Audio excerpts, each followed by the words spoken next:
구약성경 107면에 있는 출애굽기 17장 1절부터 16절까지 제가 한 절, 여러분이 한 절 교독하여 하나님께 올려드립니다. 이스라엘 자손의 온 회중이 여호와의 명령대로 신광야에서 떠나 그 노정대로 행하여 르비딤의 장막을 쳤으나 백성이 마실 물이 없는지라. 백성이 모세와 다투어 이르되 우리에게 물을 주어 마시게 하라. 모세가 그들에게 이르되 너희가 어찌하여 나와 다투느냐? 너희가 어찌하여 여호와를 시험하느냐? 거기서 백성이 목이 말라 물을 찾음에 그들이 모세에게 대하여 원망하여 이르되 당신이 어찌하여 우리를 애굽에서 인도해 내어서 우리와 우리 자녀와 우리 가축이 목말라 죽게 하느냐? 모세가 여호와께 부르짖어 이르되 내가 이 백성에게 어떻게 하리이까? 그들이 조금 있으면 내게 돌을 던지겠나이다. 여호와께서 모세에게 이르시되 백성 앞을 지나서 이스라엘 장로들을 데리고 나일강을 치던 네 지팡이를 손에 잡고 가라. 내가 호렙산에 있는 그 반석 위 거기서 내 앞에 서리니 너는 그 반석을 치라. 그것에서 물이 나오리니 백성이 마시리라. 모세가 이스라엘 장로들의 목전에서 그대로 행하니라. 그가 그곳 이름을 마사 또는 무리바라 불렀으니 이는 이스라엘 자손이 다투었음이요 또는 그들이 여호와를 시험하여 이르기를 여호와께서 우리 중에 계신가 안 계신가 하였음이더라. 그때에 아말렉이 와서 이스라엘과 르비딤에서 싸우니라. 모세가 여호수아에게 이르되 우리를 위하여 사람들을 택하여 나가서 아말렉과 싸우라. 내일 내가 하나님의 지팡이를 손에 잡고 산 꼭대기에 서리라.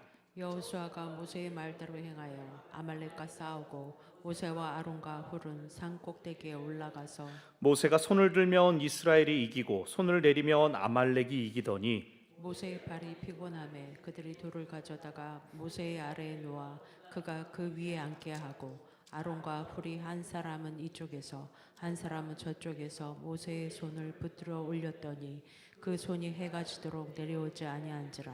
여호수아가 칼날로 아말렉과 그 백성을 쳐서 무찌르니라. 여호와께서 모세에게 이르시되 이것을 책에 기록하여 기념하게 하고 여호수아의 귀에 외워 들리라.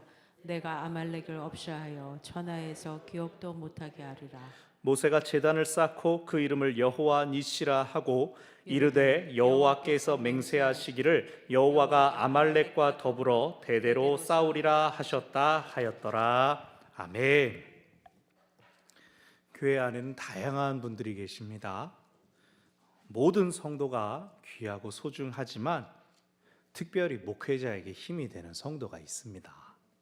제가 특별히 위로를 얻는 분들은 기도하는 분들입니다. 이렇게 목사님 위해서 기도합니다 이렇게 말씀해 주시는 분들도 감사하고 또 대표 기도 때마다 기도해 주실 때 감사하고 또 시간 되시는 대로 교회에 나와서 중보 기도해 주시는 분들도 감사합니다. 근데 그 중에서도 이렇게 수요일 그리고 매일 새벽 함께 예배하며 함께 찬송하며 함께 기도하는 분들이 제일 감사합니다. 기도하는 분들과 함께 기도하고 있을 때에 내가 내 자리를 섬기고 있구나라고 하는 그런 기분이 듭니다. 뭐 같냐면은 여러분이 항상 제가 교회에 있는 줄 아시지만 따로 제 방에 와가지고 목사님 방에 계시죠? 요거 하고 예배 때 이제 앞에 서 있을 때 목사님 교회에 계시죠? 요거 하고 느끼는 요 차이가 다르죠? 방에는 잘 안 오시던데. 어떤 분들 이제 그런 말씀들을 하십니다. 이제 우리도 다른 교회들처럼 주일 새벽은 좀 쉬어도 되지 않을까요? 목사님이 이제 주일날 제가 별로 안 힘들어 한다고 생각하는데 무리가 되지 않도록 이제 저를 신경 써 주시는 그런 말씀이 있습니다. 그런데 어떤 분들은 목사님 새벽에 보일러 안 켜시죠? 목사님 차에서 이상한 소리 나는데 들으셨어요? 주일날 토요일날 이렇게 말씀하시는 분들이 계셔요. 그러면 제가 그분들을 생각하면 주일 새벽을 멈추면 안 되는 거예요. 안 그래요? 새벽에 교회를 돌아볼 필요 있잖아요. 주일 준비하는 일이니까. 기도로 준비하는 일도 일이고 그런 것도 다 필요한 일들이죠. 여러분 총회 헌법상 교회에서 직분받은 사람을 이르는 말이 있습니다. 교회의 직원이라고 부릅니다. 직원, 항존직, 임시직 모두 다 교회의 직원입니다. 헌법상으로는. 그래서 교회 직원은 교회의 덕을 세우고 또 교인으로 하여금 진리와 본분을 준수하도록 교회를 관리하는 것이 교회 직원의 사명입니다. 항존직, 임시직, 항존직, 장로, 안수집사, 권사, 항존직이고 서리집사는 매년마다 임명되는 임시직이라고 할 수 있습니다. 목사는 설교와 치리를 겸하는 장로 항존직입니다. 목사도 장로예요? 근데 세상에서는 직원 하면 어떤 사람 불러요? 교회 월급 받는 사람이 교회 직원이라고 하잖아요. 그 기준으로 치면은 우리 교회는 제가 이제 세무서에 신고할 때마다 1인 기업이네 막 제가 괜히 그래요. 근데 여러분은 그렇게 생각하시면 안 돼요. 교회 직원은 목사님 한 분밖에 없어. 여러분 그러시면 안 돼요. 항존직, 나도 교회 직원이다라는 마인드를 꼭 품어 주셔야 돼요. 내가 어떻게 교회의 덕을 함께 세워 나가며 합력하고 협력하고 목사님 도울 수 있을까? 이렇게 해주셔야지. 제가 성도들의 편의를 잘 돌아보고 있는가, 성도의 복지를 잘 챙기고 있는가, 저를 점검하고 감사해 주실 필요는 없습니다. 항존직이면은 내가 이제 교회의 일부구나, 일부로 세워진 사람으로 생각을 해야지, 나의 일부분을 교회가 잘 채워주고 있는가, 주객이 전도되어서는 절대로 안 됩니다. 여러분, 기도하시기를 바랍니다. 여러분이 정말 힘써서 기도의 자리를 지키시기를 바랍니다. 이 수요일 저녁 여러분이 얼마나 또 하루 종일 애쓰시고, 직장 출근하신 분은 또 퇴근하셔서 힘들고, 또 하루 종일 가정 섬기고, 또 기도하신 분들은 또 그대로 피곤하고 지친 가운데 우리 교회가 저녁에 모임이 없는데 이 수요일 날 저녁에 모이는 이 자리가 얼마나 피곤한지 알지만, 또 여러분이 힘써 나오신 것처럼 여러분 어떻게든 내가 기도해야겠다, 마음의 뜻을 정하시기를 바랍니다. 새벽에 일찍 나가시는 분들, 밤늦게 일 마무리하신 분들, 제가 새벽 기도 하고 싶은데 못해요. 유튜브에 24시간 떠 있어요. 내가 언제는 기도하는 시간 하루에 30분만 딱 띄워놓으면 나는 저녁 기도로 저녁 말씀 같이 마가복음 묵상하고 그렇게 나갈 수 있는 것이죠. 항존직이 지금 우리가 매일매일 무슨 본문 묵상하고 있는지도 모르고, 목회자가 전등은 잘 갈았는가, 봉고차 소리 잘 안 나게 잡았는가, 그거 알려주는 게 여러분 일이 아닙니다. 우리 모두의 일이 기도입니다. 기도해야 됩니다. 그리고 방금도 기도하면서 이 대신방에 대한 언급을 드렸는데요, 항존직들 신방 꼭 받으십시오. 작년에 제가 막 바쁘고 적응하고 막 얼굴이랑 이름 외우고 이러느라 간단하게 진행했지만, 이제 이번 올해는 남성분들도 같이 꼭 약속을 잡으셔요. 아내는 이제 목자라서 이렇게 다른 식구들이랑 하면 따로라도 부르셔요. 그렇게 하셔야 됩니다. 여러분 꼭 그렇게 신방 통해서 여러분을 잘 알고, 여러분을 돌아보고, 또 여러분을 위한 기도의 제목을 정리하는 게 또 제 일이기 때문입니다. 아멘. 아시겠죠? 오늘 본문이 바로 이렇게 각 사람이 감당해야 될 일에 관한 것입니다. 하나님께서 모든 것을 주관하시고 친히 이루시지만 그 과정에서는 사람을 사용하십니다. 오늘 17장은 전체적으로 짧은 장입니다. 2가지 사건이 나옵니다. 이 2가지 사건 다 우리에게 이미 익숙하고 잘 알려진 사건들입니다. 그리고 이후에 이스라엘 역사에 대대로 간직되는 사건들입니다. 자, 1절, 이스라엘 자손이 신광야를 떠나서 르비딤에 이르렀습니다. 르비딤은 이후 19장에서 여정을 다시 확인할 때 보면 이 르비딤 다음 가는 데가 시내산입니다. 출애굽한 목적지 시내산에 이르기 전 바로 직전 장소입니다. 보통 여행하면서 우리가 등산하면서 머무르고 쉬는 곳 어디입니까? 그러니까 판판한 돌 있는 곳, 좀 평평한 곳이기도 하지만 더 중요한 게 있죠. 물이 나오는 곳, 물 마시고 쉴 수 있는 곳이 쉼의 자리입니다. 산 갔다가 약수터 들르면은, 약수터 있으면 괜히 한번 멈춰가지고 약수 한 모금 마시지 않습니까? 제가 어렸을 때 주택에서 잠깐 살았을 때가 있는데, 같이 살던 외할아버지께서 가끔 운동 삼아서 약수를 이제 한 통을 막 떠오셨어요. 80년대에는 대부분 그렇게 뒷동산 약수 떠먹거나 아니면 보리차 끓여가지고 주스병, 유리병에 담아가지고 시원하게 마시지 않았습니까? 제가 어렸을 때 그 기억이 있어가지고 아이들이랑 같이 자연휴양림을 가서 거기에 이렇게 우물이 있더라, 뭐 약수가 있더라 그러면은 꼭 기를 쓰고 그냥 가가지고 한 모금이라도 마셔보자. 얘들아, 옛날엔 다 산에서 이렇게 떠먹었어. 그래가지고 물을 먹였습니다. 제가 뭐 홍성에 갔다가 삼봉약수 아십니까? 그 물에 철분이 많아가지고 톡 쏘는 이제 맛이 나고 쇠맛도 나는데 맛들이면 뭐 어쩌고저쩌고 그걸로 밥을 지으면 파란 밥이 된다는 등 신기한 게 있어서 애들은 왜? 그러고 아 뭐야 이거 녹맛이야 다 뱉었는데 저는 야 그래도 몸에 좋다니까 막 저 혼자 막 2컵을 연달아 마시고 막 따로 병에다 담아오기까지 했는데 담아온 걸 보니까 못 먹겠더라고요. 뻘겋게 막 가라앉고 떠가지고 그 기억이 납니다. 자, 이제 르비딤에 도착했습니다. 야, 이제 시내산 도착하기 전에 쉬자. 물이 없어요. 근데 여기에 왜 멈췄을까? 물이 없는데 여기 멈췄습니다. 이것은 무슨 뜻이냐면 더 이상 갈 수 없어서 멈춘 겁니다. 여긴 물이 있겠지라고 멈춘 게 아니라 야 물이 없어도 좀만 더 버텨라, 좀만 더 버텨라, 거의 다 왔다, 거의 다 왔다 하다가 이제는 지쳐버린 겁니다. 여전히 물이 없는 상태에서 더 이상은 우리 못 나가요 라고 한 곳이 바로 르비딤이었습니다. 그런데 이 광야에서 물이 떨어졌다? 15장에서 이미 겪었던 일 아닙니까? 근데 마라의 사건과 조금 다른 것이 마라에는 물이 없는 것은 아니었습니다. 있는데 못 먹는 물이었죠. 조금 다릅니다. 그래서 하나님께서 그걸 고쳐주셨어요. 만약 르비딤에 또 마실 수 없는 물이 있었다 그러면 백성들이 불평하지 않았을 거예요. 야야야 좀만 기다려라.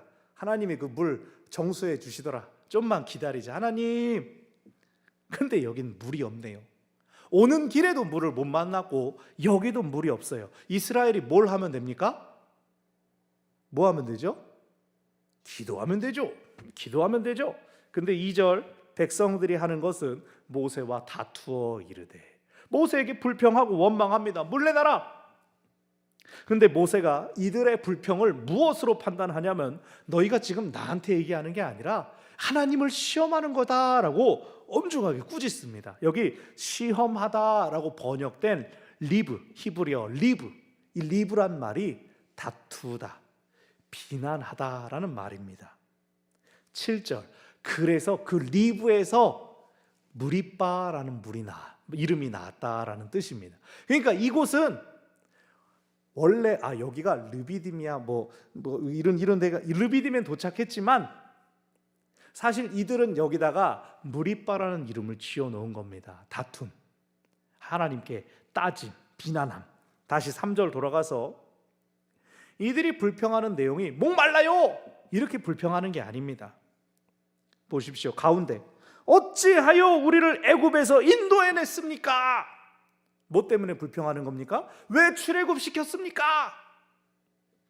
지난주하고 똑같은 양상입니다. 하나님께서 구원해 주신 은혜는 잊어버리고 나는 고생하기 싫고 꽃길만 걸었어야지 지금 이 얘기를 하는 겁니다. 먹을 것을 달라는 것과 같은 맥락입니다. 왜 우리와 우리 자녀와 우리 가축들이 목말라서 죽게 하느냐라고 따집니다. 왜 우리를 죽이려고 하느냐? 하나님이 출애굽 왜 시켰다고요? 그들이 부르짖어서 그 약속을 하나님께서 지키셨던 겁니다. 왜 자기들이 살려달라고 할 땐 언제고 살려주니까 이제 보따리 물레나 그러고 있는 거죠. 모세는 이들의 불평이 가지고 있는 위험성을 알고 있었기 때문에 2절에서 먼저 말한 겁니다. 너네들 계속 불평하는 거 여호와를 시험하는 거다, 여호와께 따지는 것이다 라고 말했지만 이미 백성들이 말해버렸습니다. 우리를 왜 출애굽시켰습니까?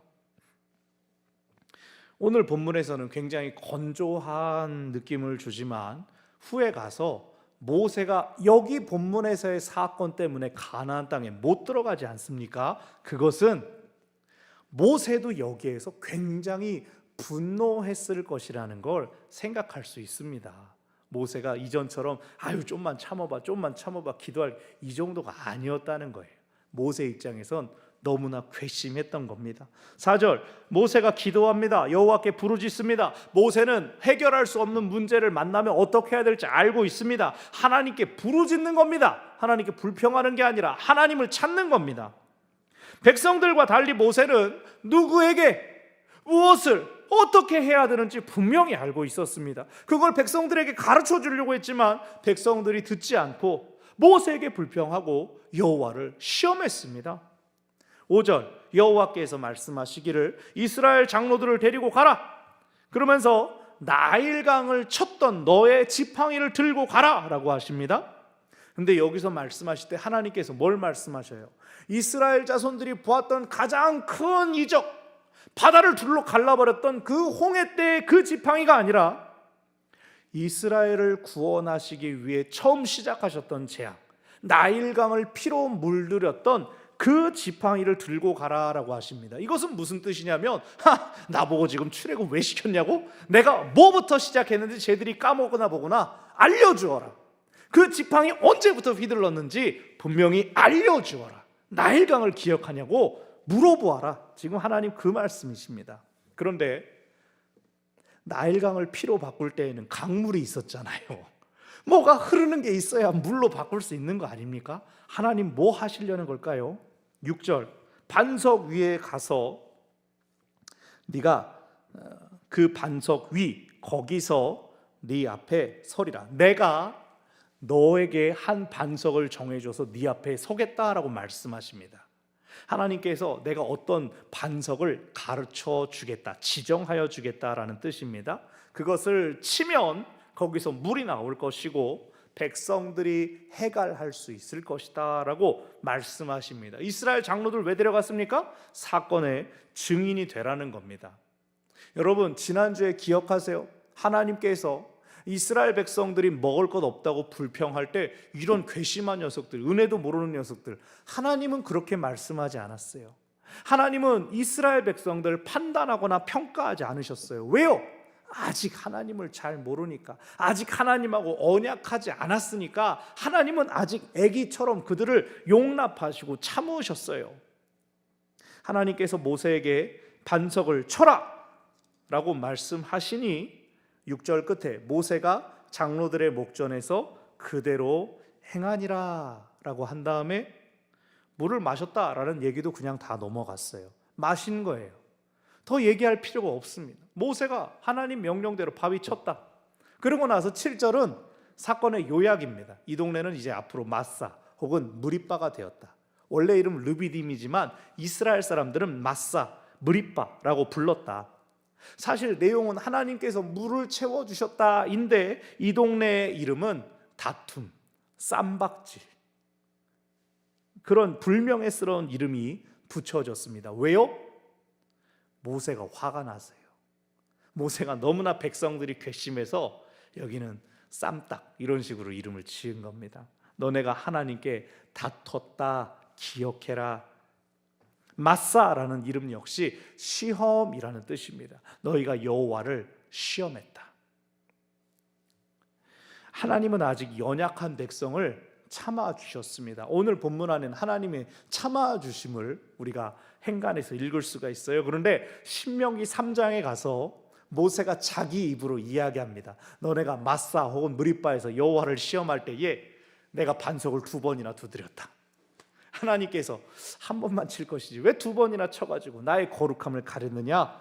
너는 가나안 땅 못 들어간다. 그러니까 모세한테는 아주 그냥 통한의 지역인 것이죠. 이렇게 이스라엘 백성은 목마름이 채워졌습니다. 하지만 모세가 붙여놓은 이 이름 마사 혹은 무리바라는 그 지명의 찝찝함을 가지고 다음 이야기가 8절부터 전개됩니다. 쉼을 누리고 있는 르비딤 지역에서 머물러 쉬고 있는 이스라엘을 향하여 8절 아말렉이 쳐들어왔습니다. 여기서 말하는 아말렉은 창세기 36장에 의하면 에서의 후손입니다. 한 동족입니다. 근데 이스라엘 자손 입장에서는 출애굽하여 처음 만난 이민족과의 전투입니다. 이 싸움은 그들이 장차 광야에서 겪을 어려움들의 서론 같은 역할을 합니다. 그리고 이 일의 결말은 하나님께서 그 모든 과정에서도 변함없이 도우시고 지켜주실 것을 약속합니다. 내용 9절 여호수아에게 사람들을 택하여 나가서 싸우라 라고 명령합니다.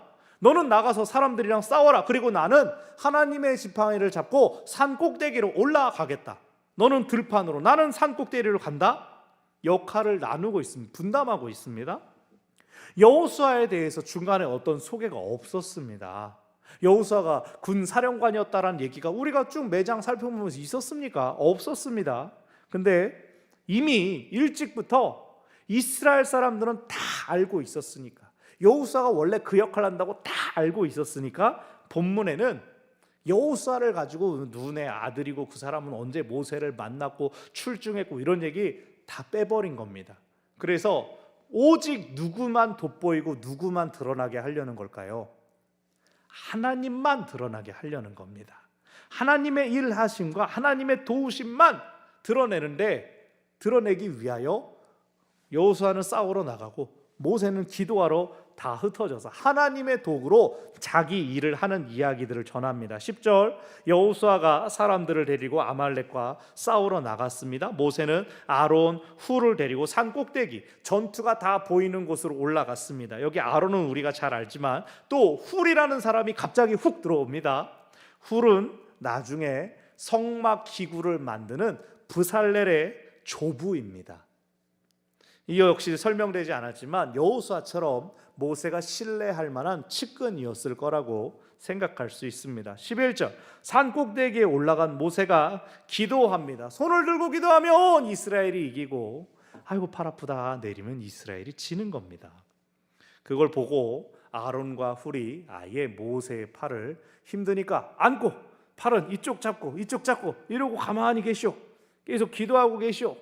그랬을 때 아하, 아론과 훌이 본 것은 무엇입니까? 모세가 손을 들고 기도하니까 하나님께서 그 기도를 들으시는구나. 옆에 있는 우리가 할 일은 무엇인가? 그 손이 떨어지지 않도록 붙들어 주어야겠구나 라고 두 사람은 판단을 한 겁니다. 자, 근데 밑에 있는 여호수아와 이스라엘 군사들은 어떻게 생각했을까요? 손 들었다 힘내라, 팔 내렸다 해야 물러나라, 그랬을까요? 아니었죠. 일일이 손 올렸다 내렸다 1000개 올려 100개 올려 이거 보고 있겠습니까? 그들은 자기 싸움에 충실했습니다. 모세가 팔을 들어 올렸다, 이것은 그가 하나님 앞에 얼마나 간절했는가를 드러내는 표현으로 보아야 합니다.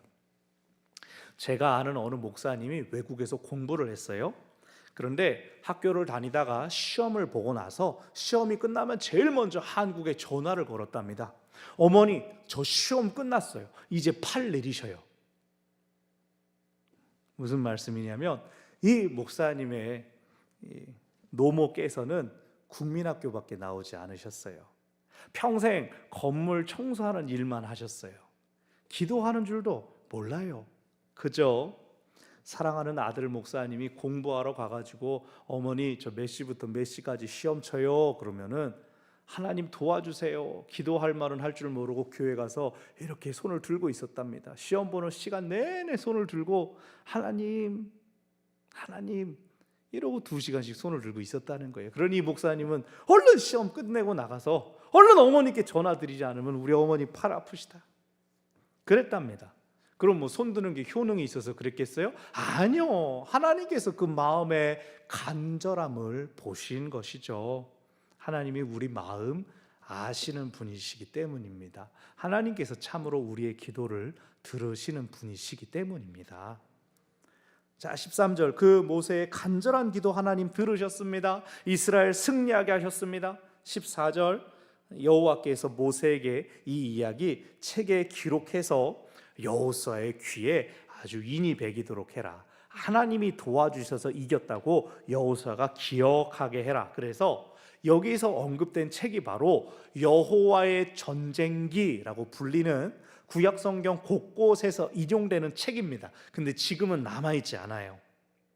오늘 본문도 아마 여호와의 전쟁기에 기록된 내용이 다시 성경 안에 들어온 것으로 추정이 됩니다. 그러니까 여호수아 누구인지 훌이 어떻게 나타나는지 별도 소개하지 않은 것이죠. 그런데 이 책이 이스라엘 영웅기가 아니라 뭐 플루타르크 영웅전처럼 사람이 아니라 여호와의 전쟁기라고 쓰여졌다는 것이 또 의미심장한 바죠. 15절, 모세가 제단을 쌓고 이름을 여호와 니시라고 붙입니다. 모세가 들어 올렸던 손이 하나님의 깃발 같은 역할을 했다. 그래서 하나님께서 그들의 승리를 지휘하셨다. 그것을 기억하는 것, 그것이 16절의 설명입니다. 오늘 본문에 나오는 두 가지 사건을 하나의 메시지로 모으면 하나님은 마땅히 분노할 자에게는 분노하시고 진멸하시지만 당신의 백성은 한없이 사랑하십니다. 더 쉽게 말하면 하나님은 당신 백성은 사랑하시고 적은 물리치신다. 더 짧게 말하면 하나님 편에 붙어야 삽니다. 아멘. 지난주에 말씀드린 것처럼 하나님이 아직은 백성들의 미숙함과 연약함을 참으십니다. 나중에 모세를 책망하시는 이유 뭐예요? 하나님도 참았는데 네가 왜 분노하냐? 네가 왜 바위를 두 번 땅 치면서 너의 화난 것을 백성한테 보여줌으로 야, 하나님 화나셨나 보다. 왜 네가 그런 오해를 품게 만드냐? 왜 네가 나의 거룩함을 가렸느냐라고 하십니다. 하나님은 아직 시내산에 도착해서 정식으로 계약을 맺기 전까지는 아기처럼 그들을 대하십니다. 무조건 사랑하시고 무조건 채워주십니다. 그런데 이런 생각이 드는 거죠. 애시당초 이들이 불평할 일이 없게끔 해주셨으면 더 좋은 거 아닌가? 근데 왜 부족하게 하셨을까요? 왜 우리는 물이 필요해요? 왜 우리는 먹을 게 필요해요? 라고 불평하게 하셨을까요? 부족함을 모르면 감사한 줄 몰라요. 지금 이 풍요로운 시대에 자라난 다음 세대들의 문제가 뭔지 아십니까? 지금의 풍성함과 풍요로움이 당연한 줄 안다는 거예요.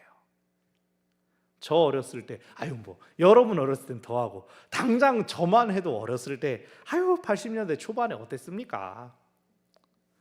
우리는 부족함을 알고 없으면 참을 줄 알고 언젠가 좋은 날이 오리라는 그 기다려야 하는 것을 배우지 않았습니까? 때로는 기다려도 꼭 채워지는 건 아니더라. 그냥 나한테는 아예 그냥 운이 안 떨어지는구나. 그냥 그런 것까지, 때로는 체념하는 것까지 다 배우지 않았습니까? 또 없으면 없는 대로 요령이 필요하고 버텨야 된다라는 것을 여러분 잘 아시지 않습니까? 그런데 오늘의 젊은 세대들은 없어, 난 끝났구나, 포기해버린다는 거예요. 어떻게 할 바를 알지 못한다는 거예요. 안타까운 일이 있습니다. 전세 사기나 경제적인 어려움들, 갑자기 곤란이 확 다가왔을 때 이제 안타깝게 자신의 생을 마감한 사람들의 이야기를 잘 들어보면 모든 사람들이 막 몇 억씩 감당할 수 없는 빚 때문에 생을 마감한 것이 아니었습니다. 크게는 몇 천만 원 이런 분들도 계셨지만 겨우 40만 원, 50만 원이 없어가지고 생을 마감한 사람들이 의외로 많이 있었다는 거예요. 젊은 사람들일수록 더욱 이거 어떡하지? 내가 이거 어떻게 채우지? 내가 이걸로 우리 부모님 힘들게 했으니 나 어떡하지? 잘 모르는 사람들이 보면 너무나 허망했다는 겁니다. 겨우 이것 때문에 평생을 풍족하게 살아왔으니 잠깐의 결핍과 부족해진 것을 견디지 못한다는 거예요. 못 참는다는 거예요. 얼마나 안타까운 일입니까? 우리나라 점점 더 지금은 전 세계적인 공황이 휩쓸고 있으니까. 근데 우리나라 계속 눈부시게 성장하고 발전하고 그래 왔는데 그에 비례해서 자살률이 점점 더 늘어가고 있습니다. 남들과 비교하면서 나는 왜 이렇게 부족하지? 나는 어쩔 수 없나 봐라고 하면서 자신을 못 견딥니다. 잠시간 낮아지고 잠시간 좀 참으면서 극복해야 되는 그 시간을 참지 못합니다. 그러니까 애매하게 자기보다 딱 봐도 약할 것 같은 사람에게 무차별적으로 해를 끼치거나 혹은 자기 자신을 상하게 합니다. 참 슬프고 안타까운 일입니다. 그러나 우리 하나님은 모든 약함과 미숙함을 품어주시는 하나님이십니다. 그뿐 아니라 필요할 때에 필요한 능력을 주시는 분이십니다. 오늘 본문에서 능력을 받는 비결이 뭐였습니까? 어떻게 하나님의 도우심을 경험했습니까? 기도였지 않습니까? 간절함을 담은 기도였습니다. 칼을 들고 싸우는 싸움만이 아니라 노인들이 팔 들고 있는 것, 모세, 아론, 훌 셋 합치면 200살이 넘는 그 노인들이 서로의 팔을 잡아주고 그렇게 붙들고 서 있는 그 간절함, 그 기도의 싸움을 하나님께서 들으시고 보셨습니다. 여호수아, 싸움의 사명을 받고 전쟁터 가운데 나간 그 여호수아, 그의 싸움은 곧 그의 기도였습니다. 하나님 앞에 드리는 모든 것이 다 기도입니다. 하나님, 우리를 봐주십시오. 하나님, 우리의 찬송을 받아주십시오. 예배를 들어주십시오.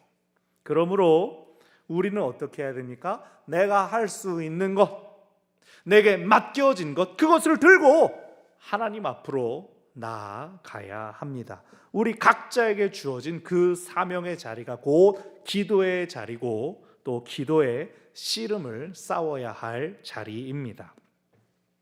말씀을 정리합니다. 우리 찬양팀 앞으로 나오십시오. 이 겨울을 다 보내면서 많은 분들 감사했지만 특별히 교회에서 중보기도 하시는 분들 참 감사했습니다. 여름이고 겨울이고 쉬지 않고 기도의 자리 꾸준히 지켜주시면서 매일 새벽 기도의 자리뿐만 아니라 이 수요일 기도뿐만 아니라 또 주 2, 3회씩 또 어떤 분들은 매일 시간을 정하여 간절히 부르짖어 주셔서 감사합니다. 그렇게 우리가 지난 겨울을 보냈다고 저는 믿습니다. 기도가 능력의 비결입니다. 기도가 우리의 호흡이요 생명의 공급이 됩니다. 기도로 힘을 얻고 기도로 주께 쓰임 받는 우리 모두가 되시기를 바랍니다.